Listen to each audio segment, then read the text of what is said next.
me say it this way. I've known Carrie since 1950, in the late 50s, and we've been friends in Belize, in New York, and, Los Angeles, and business associates and friends. And she's a woman who gets what she wants. She has a determination, a very strong will. Well, she's a strong woman, I'll tell you. And the things that she had to go through would have broken down any ordinary woman, trust me. She's a person with a very analytical mind and very meticulous and I think that's the reason why her poetry is so good. And, can't say enough good things about her.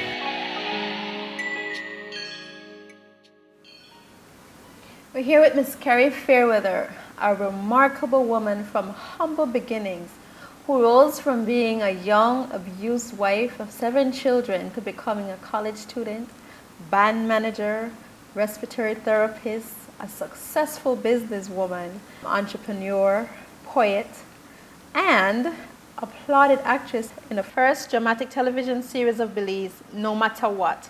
Welcome, Miss Carrie. Thank you. Tell us about your early days growing up in Belize.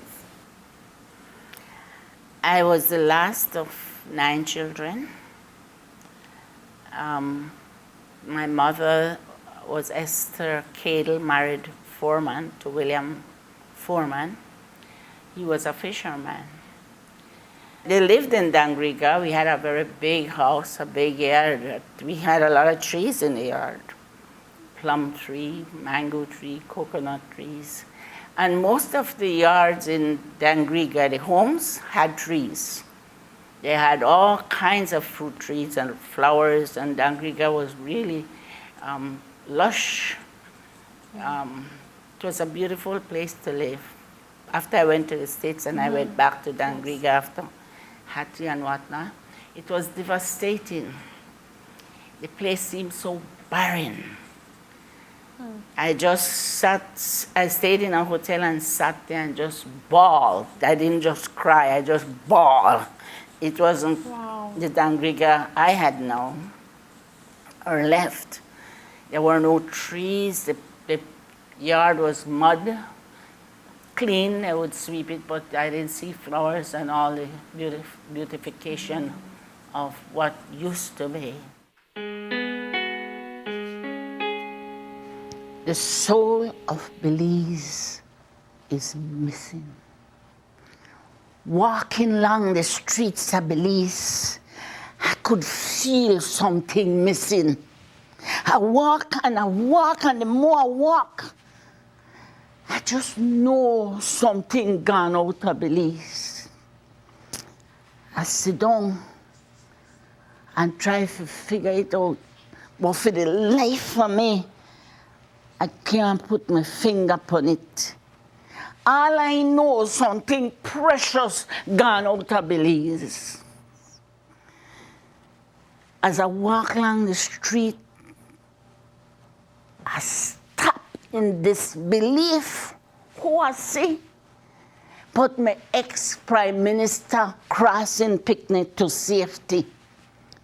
Such humility for a man who ruled this country. The way other country you will see that, only in a Belize you could do that. So kind of trigger something in my memory. Then I remember, as you walk in for me days, as you walk along the streets of Belize, you could actually hear people living in their houses. Palahu laughter, half keys singing, piano playing, baby bawling, mama cussing, sea breeze blowing curtain through open window. And the sweet aroma of Creole cooking, no matter where you walk, that scent follow you. Every pot of cooking. I tell you, in the days, it never strange to see neighbors hanging on fences, giving a little, borrowing, lending a little something. Nowadays, you don't even know who are your neighbor. They all lock up in their houses. I tell you, in the days, ooh, in the days, I don't feel like the poor me so poor and the rich me never so greedy. We used to help one another. All we picnic and go to school together. They play on the street, hopscotch, jacks. They fight, fist fight, quarrel. No problem. Nowadays, the picnic and look fearful. Then parents have to go pick them up at school. Everybody afraid for the safety of them picnic. I tell you, in the days when we had that, we bawl for show feelings. Nowadays, pure stone face looking for coughing. You don't know where they're feeling. I tell you, in the days, we used to live on credit and honor. Nowadays, no honor. Everything gone. In the days, I tell you, people to watch one another picnic. You can't go home and complain to your parents about your behavior. I tell you, in the days, Belizean people love their streets. They use it to congregate, walk, holler greetings across the street, tease, make fun day and night. No difference. You couldn't separate Belizeans from the streets. Nowadays, everybody lock up in their houses. Bars on the window, bars on the door, and not forget the ugly dog. Them, then they're ready to bite you. I don't know.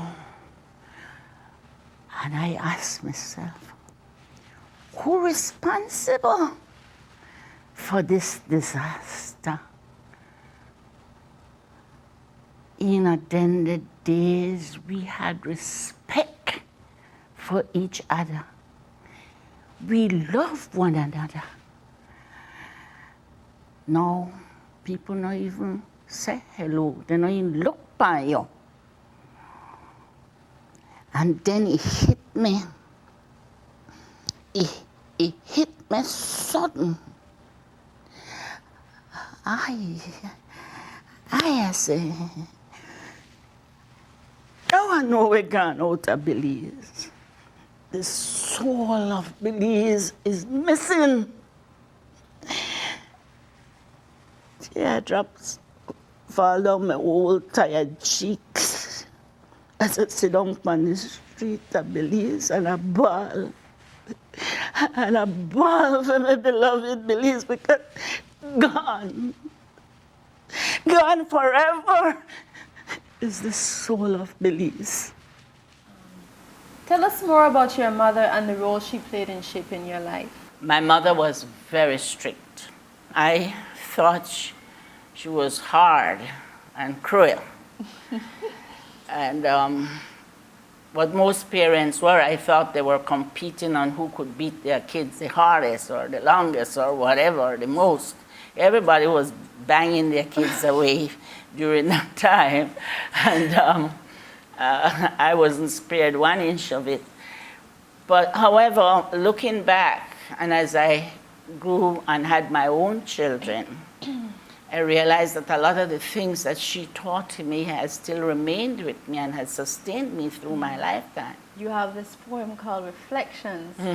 Can we hear that poem, please?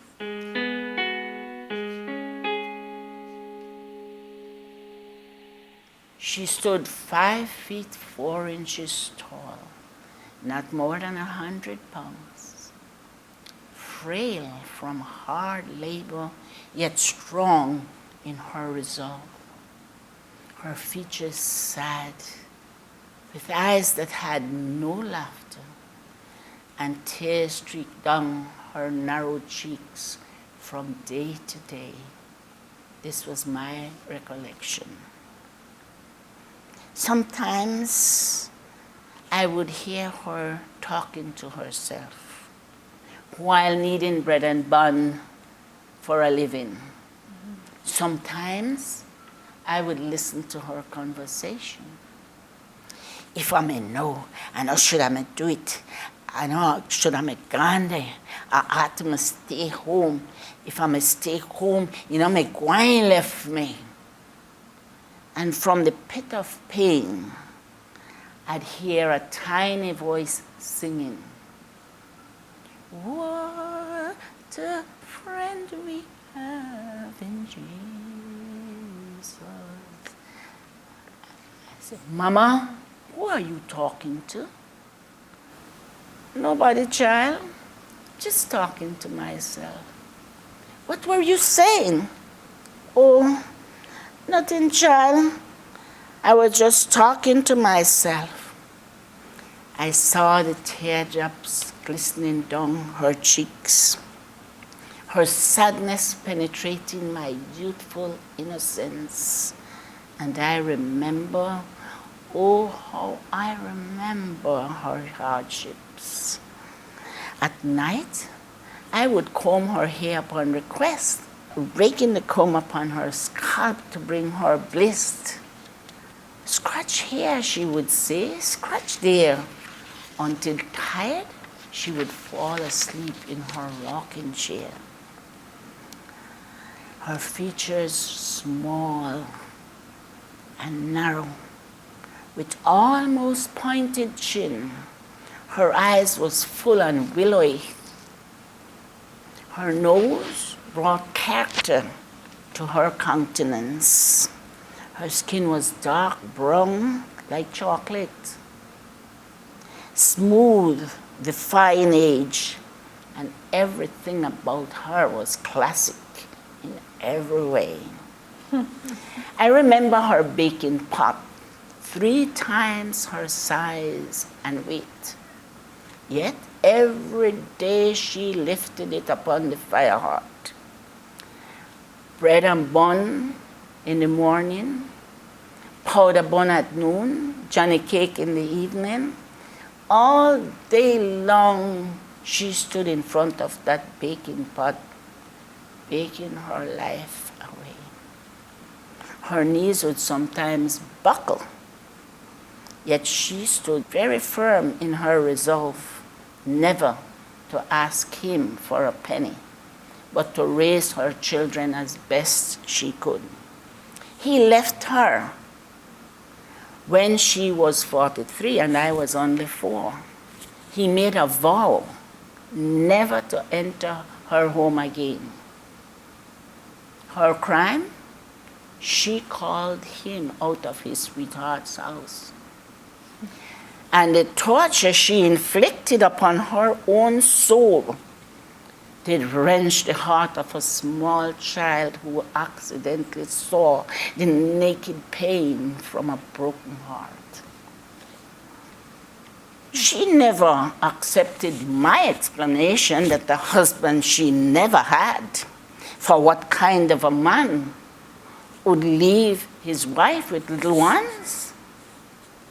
And the self-inflicted torture that left her with empty eyes was her legacy to me, to open my own heart.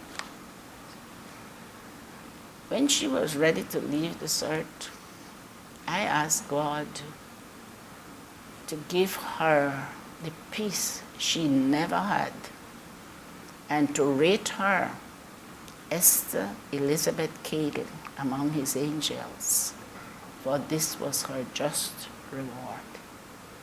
Wow. Yeah. That was so beautiful. Yeah, she was you small ladies, very small, tiny, and sad.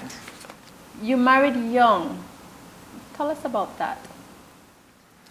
I was working at Buller's, and I met him. I don't remember how I met him, but I did. And he was always neatly dressed, well put together.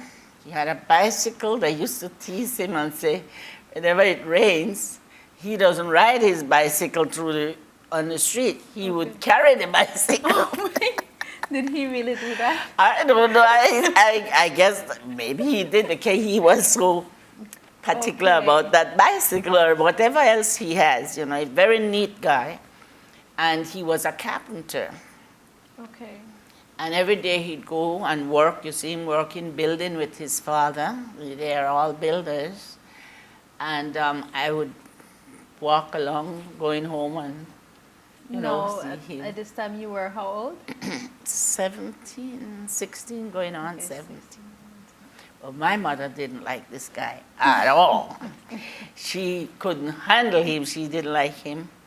And she kept telling me, be careful, with this guy. And I wasn't paying her any attention, I was deeply in love with him. Not deeply. Don't use that word, Steve. Infatuated. I was, at that time, he had everything going for him. Someone had asked me if I thought I made a mistake when I married him. And I said, no. Because a young girl looking for a husband at that time, you look for someone who is working, who has a profession, who is clear and clean cut. He was all those things. My mother went to Belize and left me with a friend that she thought would watch me sufficiently to keep me out of trouble, and she didn't. No, not enough eyes. And I got pregnant for him, and he came to my mother. Oh God, it was the hardest thing to tell my mother that, because I knew she would have killed me. So he had to go in and face that music. And well, it wasn't because he went in and asked her to tell her, well, we were engaged, that he would marry me and blah, blah, blah. So that sort of appeased her somewhat. And I remember the day we got married, it was raining, heavy-duty rain. Rain pouring, and they had to carry me because the whole place was flooded. Oh, they had to carry me from the house to the thing and then to the church. And coming out the church, this girl had a young baby for him, and I didn't know that the girl had a baby for him. Okay. And she was standing right in front of the church and exit with her baby in her hand. And I says, I didn't know Marge have a baby. And he didn't answer me. We're hooked. No, we're married. We're hooked. I said, Marge had a baby? And he didn't answer me. After we got married, she used to pass with the baby in my house. And then not long after, I saw her pregnant again. Well, he used to like the ladies. Okay. Ladies, he was a lady, sweet guy. And that was one of our problems, because and many other things that I kept regretting. But I feel for young people these days, sometimes it's good to listen to your parents. Yes, definitely. Because they can see much farther than you can. An older person who has been down that road will be able to see from the first time, and most young people don't listen. Yes. If they would only take heed to the voice of their parents or the elders, then they would probably get all these obstacles and bad marriages, etc. Because we just don't listen when you're young. You just go ahead like a bulldozer. And how many children did you guys have together? We had 6, one after the other. I have beautiful kids. But it was just rough. I remember once I went to the market to buy fish. And when I came home, he was in bed with the maid, with the girl that used to work for us, a young girl that was working with us. And that's when I wrote Shaken Trust. Wow.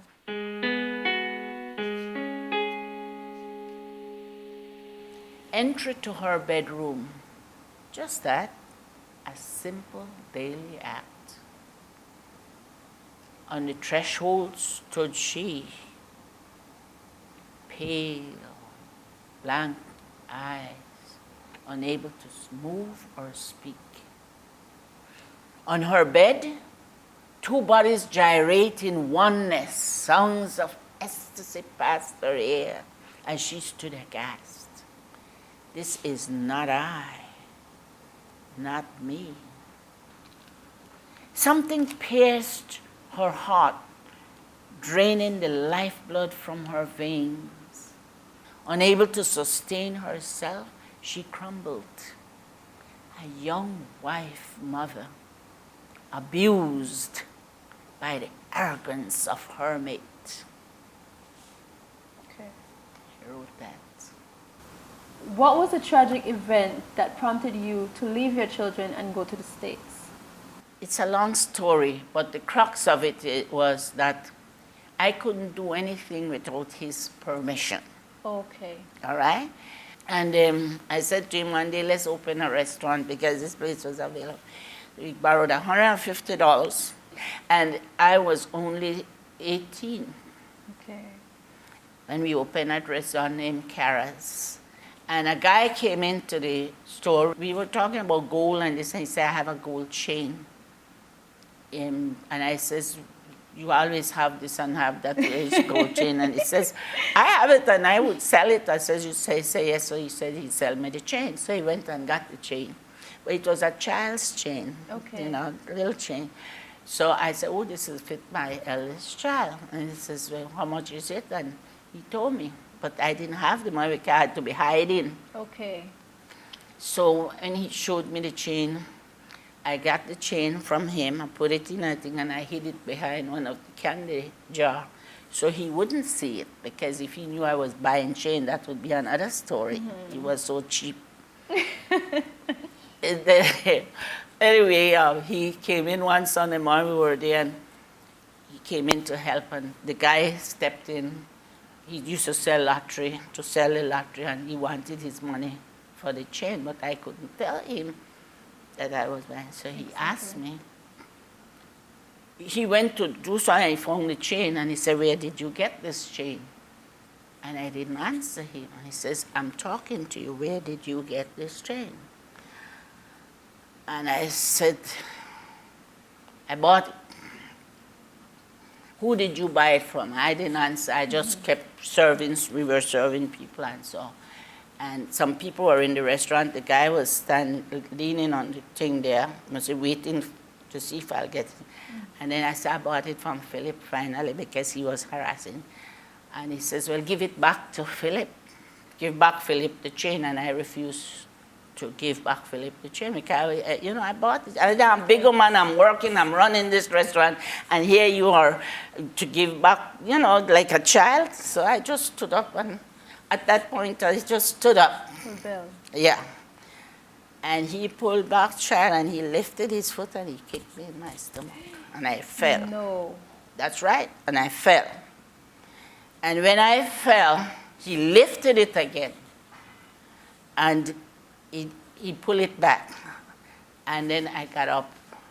The people who were in the shop all left, including Philip. Everybody gone. So I got up, I went to the back, turned off all the stove that I was cooking. It was Sunday. Turned off everything, got my umbrella, I went home, locked myself up in the room, and then he came there later on and tried to get in the room, and we had a little altercation there. And I knew that was the end of that. Exactly. That under no circumstances whatsoever was I going to live with this man any longer. But I had nothing. I didn't even have a profession. I had absolutely nothing to work on. I had children, no profession, nothing. Where am I going to go? What am I going to do? I just organized over those things. And then I decided if I made one bread, I'll make two. That's right. If I made 10 cakes, I'll make 20. 20. And I had a friend of mine that I used to give the extra money to hold. But then I was getting sick. I started to have excruciating pains in my stomach. And I was at my sister's house, and I was laying there. I could scarcely move. When I looked, he was standing over me. I said, "You really are sick?" And he said, "I heard you're going to the States." I had written my brother and asked him if he could send for me. And when I went to the States the 12th of September 1958. And I dropped down. When I got there, it was National Airline in Jersey, and my brother picked me up, took me to St. Luke's Hospital. It was up a hill. And when I got in the entry of St. Luke's Hospital, I fell down. Oh, wow. And when I woke up, I was in the bed. They gave me 6 pints of blood. When did you end up getting a separation or divorce from your husband? I got a divorce from him the second time when he beat me. I went back because my kids had them. The fever. I didn't know my kids, they almost died. He didn't call me. He didn't tell me they were sick. Somebody said to me, "Did you know that Diana and Lance was in the hospital with a fever that goes to your head?" I forgot the name of the fever. And I said, "No." He says, "Well, they are very sick." So I caught the next plane out. And when I got to the airport, I called, and he said, "Yes, they were sick, but you are in the States. Why should I tell you?" So I told him, "Well, I'm coming home." And he was at the airport. When I saw my kids, my little boy only had a head on him. Oh, Lord. I started to cry how much. I went home. I said, "Well, I'll tolerate him. We might have to fight and go, but for my kids, I'm not going to go back. I'll just stay." There were more cruel things that went down with me and him, because after I went back to the States, I met Compton, my second husband, and he caught me writing a letter to Compton, telling him I got safely, thanks for everything. And in the letter I said, looking at the man, I wondered how I could have ever loved him. And he says, "Oh, you wondered?" He doubled his fist, and when the first thing he gave me was, he broke my nose. Wow. And he gave me such a beating. I fell, I didn't know anything. I was bleeding like a hog. And to this day, my eldest daughter don't have any childhood memory, because they heard it, and they ran up the step, and when they came, You're traumatized by the traumatized. And when I left that time, I knew that somehow I had to find my way and have to work it out to get my kids. And So at I that went point, back. you decided to start planning a way out. I of went it. to the American consulate. That's why when I wrote dotted line, I remember that man at the American consulate. I went to him. I went to Horace Young first for a divorce. And Horace couldn't believe my whole face was a pulp. And then I went to the doctor, I went to Horace, and I went to the American consulate. And I asked him if he could give me a visa and because of the violence. And he looked at me, he says, "Who did that to you?" I said, "My husband."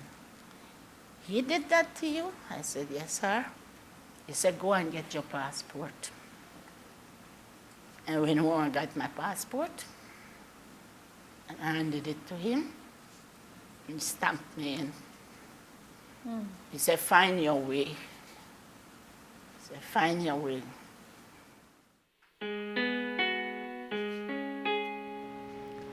The dotted line, walking this dotted line of life in youth, I didn't have a clue that each day was a written page scrawled by actions of my own, captured in capsules and memories stored, to be retrieved at any time by recipients of my deed or me and me alone.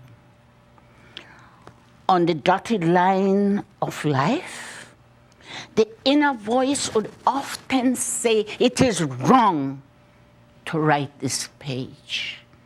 But we write it anyway, recoiling with regret in yonder years of capsuled memories, instant recall.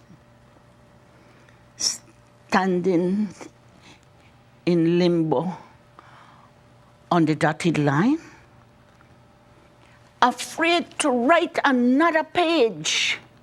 Fear, regret, shame inhibits the inner man who doesn't understand that the dotted line was made to be written on, no matter what it may. It takes a lifetime to understand this dotted line of life. We know there's only one way we must go. There are no blank pages to rewrite and no erasers to correct. And the only thing we leave behind are the capsuled memories we gave away to those who crossed our dotted line of life. When the American consulate gave me that visa, I crossed his dotted line of life, and he gave me a chance. And the chance he gave me, I always remember, I can't remember his name, but I always remember that he gave me a chance when I needed it, and I never failed him. I think it was after she got through with school, she opened a very successful travel agency, Kamei Travel, which she'd run up to the time that she decided that she was going to retire to Belize. So I think that gives you an idea of how strong-willed and determined she was to make a success of her life. She's a person who does not retire. That word is not in our book, you know. You give her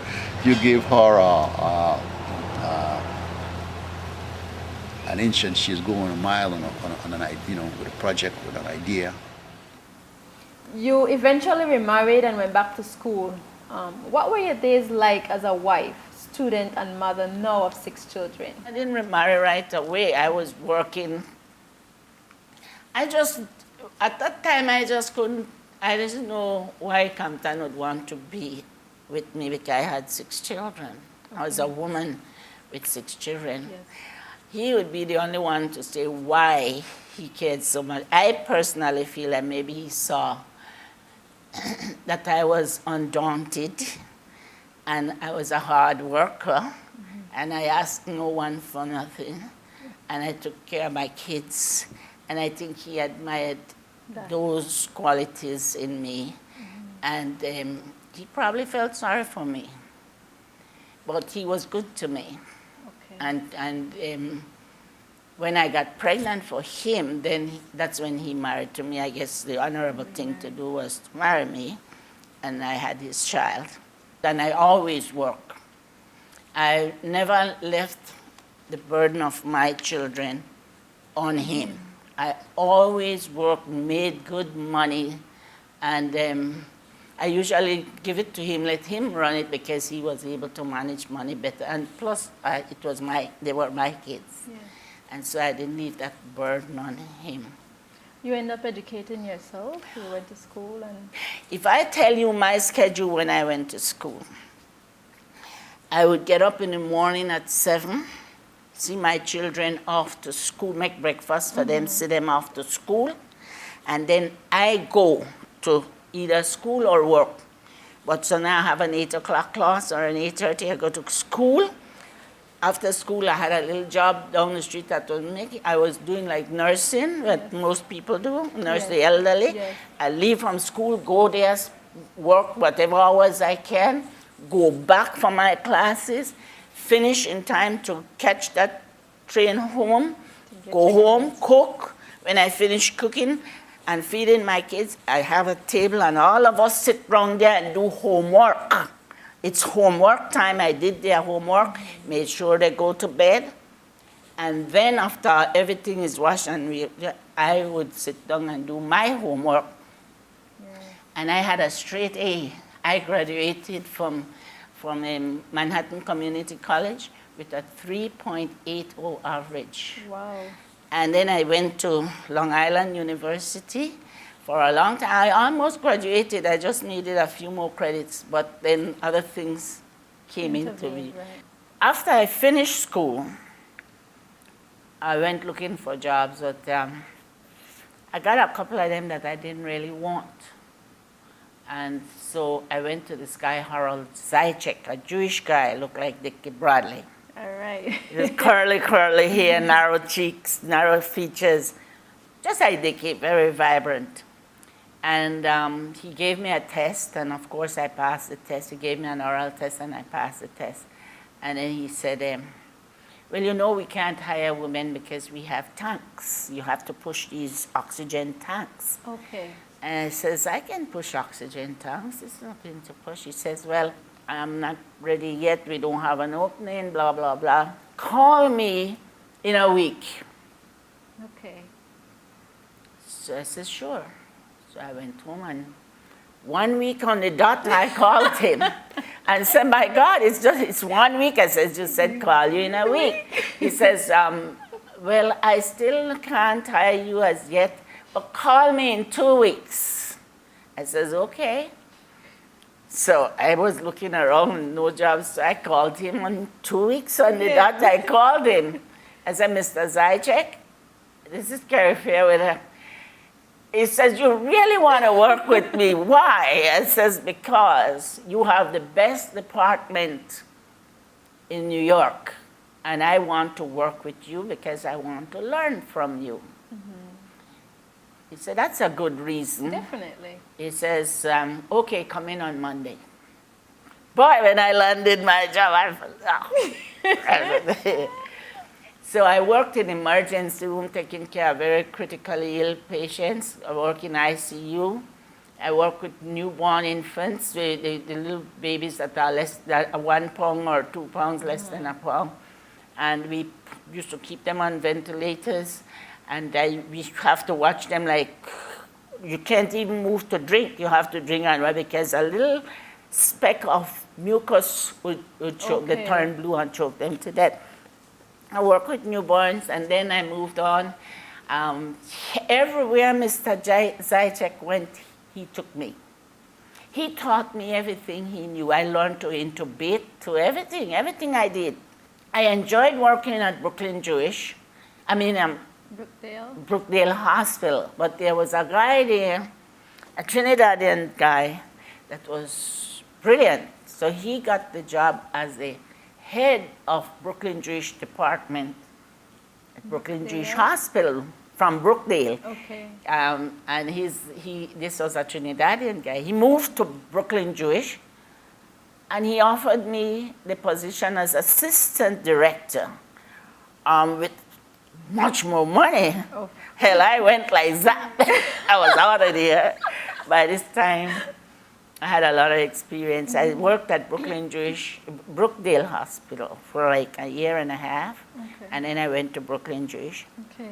And while I was there, I don't know why he left, and I became the director. Okay. But for years, I hired, fired, did well. Okay. And I was big hunter. Okay, big boss. Huh? Big boss. And I understand that he was also the manager of a band. called the Web. Well, The Web was raging in New York City at one time. These were some really unruly boys. They were really good in music, but unruly. And they all were taking drugs. I'm not all, some of them. And sometimes they'd play for a dance, and Belize dance, and everybody would be raving. And then there's this guy that used to come in. I won't call his name because he's living in Belize. Okay. And he'd dress in his full white suit and come in to the dance. And as soon as he comes in, if the guys have started to play, they stop right away. Dun, dun, dun, ladies and gentlemen, we'll be right back, blah, blah, blah. And as soon as he walks in with the coke. And they go and snorkel or snort or whatever they did. And they come back and start to play Fly on the Family Stones. And this, but then we got someone who wanted to hear them from Motown. wow. And I made the appointment as a manager for him to come in and hear the band in practicing. And half of them didn't show up. Oh, They Lord. didn't show up. And I was so angry that I decided to terminate, plus it was affecting my marriage. Yes. Like Compton says, they came from nowhere, is nowhere, and going nowhere. Okay. That's what he So said. he didn't have much confidence No, in this he didn't band like thing the at all. idea that I was involved. Look at a lot of guys, He didn't like the Okay. idea, but I was So he having a felt ball. threatened. Yeah, we were on Boston TV and all sorts of things with our big afro and high heels. Wow. Square heels. But during that time, I was having problems with my marriage, maybe because of the band, the amount of job, time the spent this, the away. that. And sometimes you don't know why you're involved in so many things.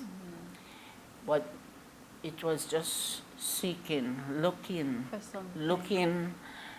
for something, because we weren't able to talk with each other. That There would was be you and Compton. Compton. Okay. That communication, he was not a talker. And if I'd say, well, I'm having some problems, let's talk about it. He says, well, you are having the problems. So now I'd be talking and he'd be going through the door.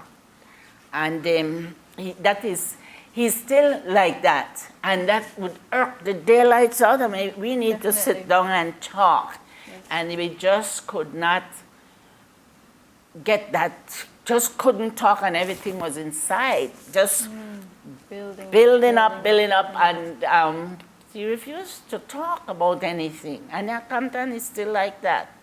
He doesn't talk. He's That must be sliding very- around and moving around, and he's a good person, but That must be very frustrating. frustrating, extraordinarily devastating to any woman who has that kind of marriage. I'd say get out of it.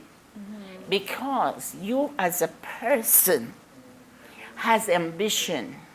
You're somebody inside. And that somebody wants to be exposed. It needs Yes. to come out. Nurtured. Nurtured, definitely. cared, loved. And you have a mate, be it a man or That a woman, should contribute that to this should nurturing contribute to this process, yes. nurturing and helping you to grow and helping you to find out Yes, who sir. you really are. And most men are not about that. They're so closed. They don't want to share anything. They're always hiding and sneaking around, and it was very aggravating. Either you sit there and wait till they come, and wait till they feel like talking to you, and wait till when their moods are in or out. You go wait, and then you go frustrate yourself, and you are just nothing till it's too late. You're right. Or you can be all you can be while you can be, because you only have a certain amount of years on this earth. That's right. And be it a husband or a wife or a child, that's the time you have to express what is God has given to you. He has given each and every one of us something inside that we can bring out. Maybe you can sing or you can dance, or that opportunity is suppressed by another person. Is supposed to help you to express it because encourage you. Yeah. You're one of God's child on earth, to bring out that gift, and they're always, because for one reason they think you're beneath them or you're not up to their standards, or who the hell they think they are. They're just people. Exactly. Just flesh and bones, like one of my poems. You know, they're not God. So I could just imagine how stressful and frustrating this was, and it really took a toll on you. Yes. Well, of course, during that time, I found solace somewhere else. Okay. And that was devastating to him. He couldn't handle that. Okay. Because who am I to do that. do that to him. Exactly. At this point, I mean, I know you're frustrated and I could. Well, actually, he was in Belize with a girl. Okay. He brought a girl to Belize, and his brother came and told me that he was in Belize with this girl staying at Mopan, and that the girl had lost all her jewelry, and that he went and bought it back because he didn't want the girl to go to the police station. I said, oh, is that so? And my little vengeance went into play. But that happened, and when it happened, I felt guilty. I felt extremely guilty. I don't know why, but I did. Abuse. And I remember I used to have a little red Toyota car, and I drive up to the hospital. Now I'm director of respiratory. Drive up to the... That's right. Drive up, and I wouldn't go in.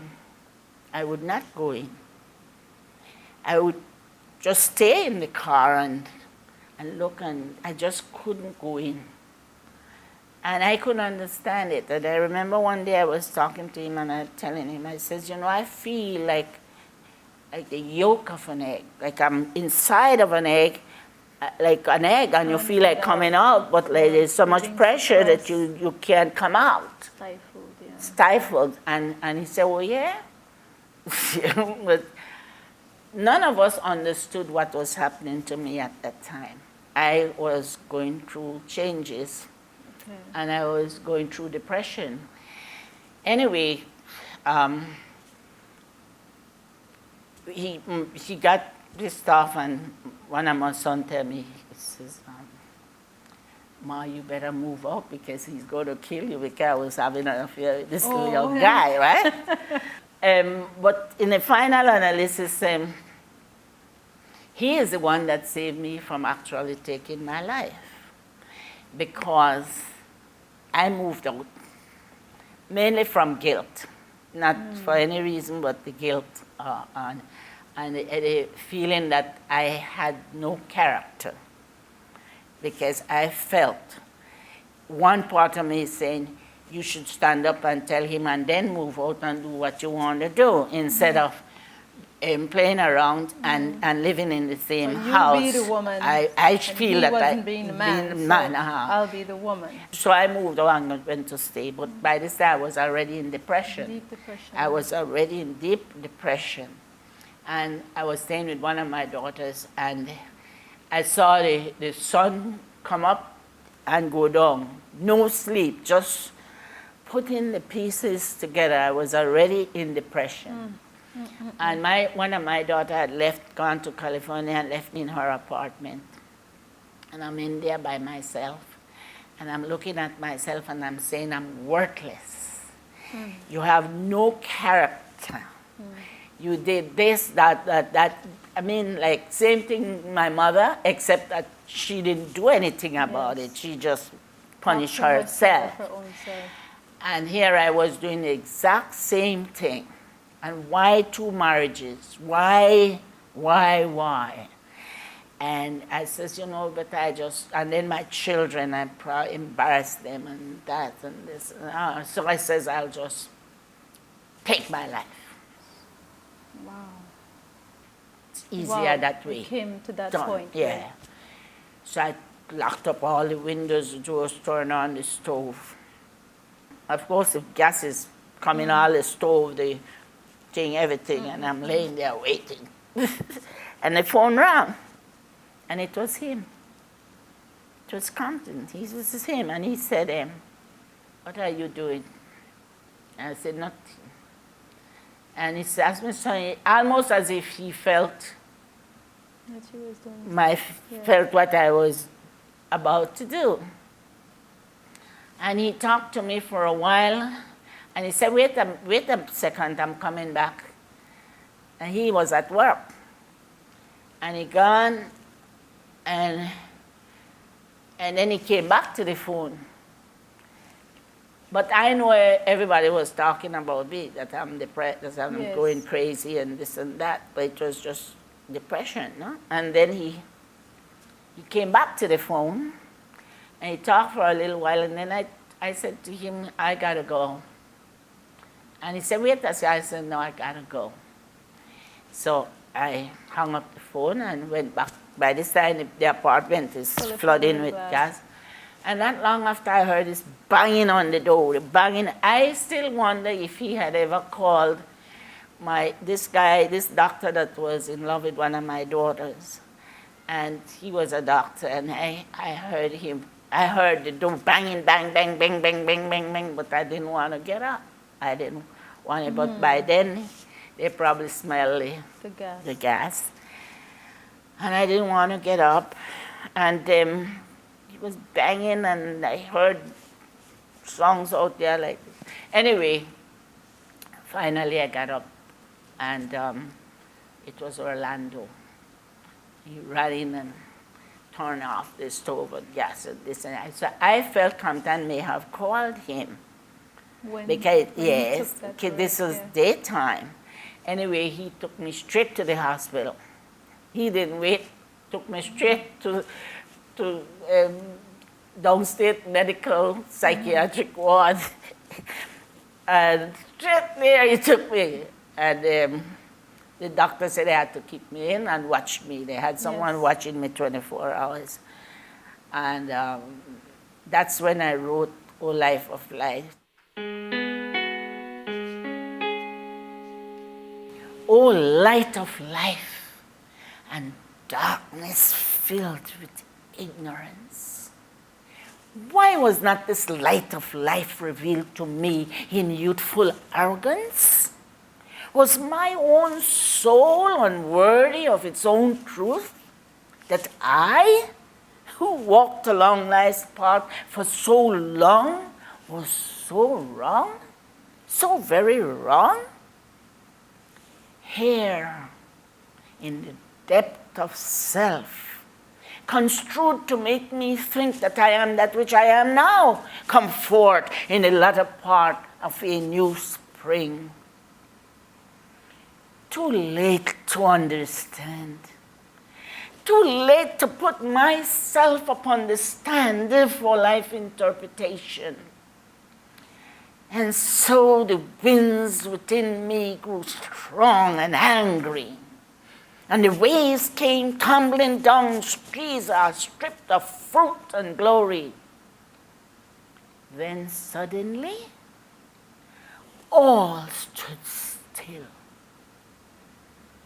The very pillars of life past was then removed. And gently the waves came in and washed away all prints.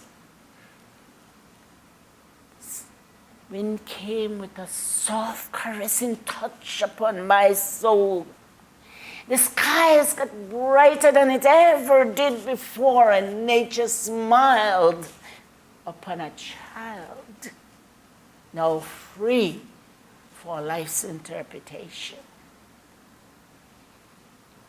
That was beautiful again. Wow. That was the poem I wrote while in the hospital, coming out of my depression. Because for months, for weeks, I didn't think about the skies or nature or anything. And suddenly one day I saw the blue sky and I felt the wind come in and I said, oh God, I'm alive. Thank you, Jesus. And during that time, though, when I finally went through the therapy, the doctor wanted both of us to face each other. That would be you and Compton. Yes. He turned to the doctor. He says, you know what she did? He says, she didn't clean her room for 2 months.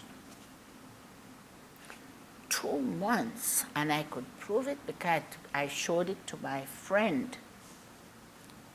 So I said, which friend? He said, Monrad. I showed Monrad under the bed where the dust was. So I turned to the doctors and I says, you know, doctor, at that time, he had a whole band. When Monrad came to New York, he came with a group of about 15 guys staying in my house. Lord Raymond and his whole combo band was in my house. They were having a dance, he and Henry Young. And I was selling tickets, I was on the phone, I was doing this. And when I tell you our house was like that with people. So that was the time Monrad was there. I said, so you took Monrad into my bedroom to show him? And I grabbed him. Oh boy, he looked so frightened. Then he must say, this bitch is really crazy. I went bananas then and one racket and he run out the room and boy, I hear siren, pig blowing. The doctor told they come to put straight jacket on me and the doctor said, don't put it on her, don't. Exactly. He gone and he started spreading news that I was crazy, I was stone mad. And I had the next session with the doctors. It says, you know, there's nothing wrong with you. Exactly. You had an acute depression from things locked inside of you. And you're fortunate that you were able to get you on time. But you are climbing a concrete wall. You'll never penetrate that wall. So we suggest that you get an apartment, take your little girl, and go and raise your child and go to that apartment and the concrete forget wall would it. be Because there's really, we have not found anything wrong with you, except that you, from your training, from your mother training, that I went in depth with my parents. You have certain principles that's inside that you have strayed from. And you feel guilt, and there's a lot of guilt, but you mustn't feel guilty. So I didn't listen to them. I went back home. Okay. Because I was stupid. I don't know what you'll call that, which is women feel that, I don't know, like you're afraid to let go. But you have to let go. You get comfortable. And yeah, you get so that you don't want to let go, and I don't know, all kinds of feelings. It has to do with that stability as well, because most stability, feeling that you owe them something and stuff like that. Well, I didn't let go. I went back home, and I asked him, who was it that he was seeing? I needed to know.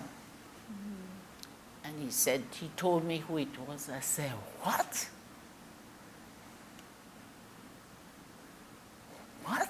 That's quite a few years. I heard that stuff about 10, 12 years ago. He said, well, we've been seeing each other for a while. I said, what? All the time? God, I couldn't believe it. How many years? He was seeing this girl for so many years. And I remember we used to drop her home, and it was all the way out in Queens. And I remember a lot of things started to come to me. And I started to put it together, and I says, all this time I was organizing over what I did and who, and all this Exactly. time. And I says, but why? Because this girl is, I don't know. You know, I didn't think. And he says, because she's clean. I said, well, I'm clean. I'm clean. I'm a clean person. He said, well, he washed my socks and he ironed my socks, my underwear, I don't know. So, well, I guess in that case, deserve each other. I'm not going to be doing that. Oh, ironing his socks and his underwear and And so it and the comes to me different that he needed things a that she slave. did. Of course, he probably has his own story. That it says there's always two sides To every to every story. This is my side.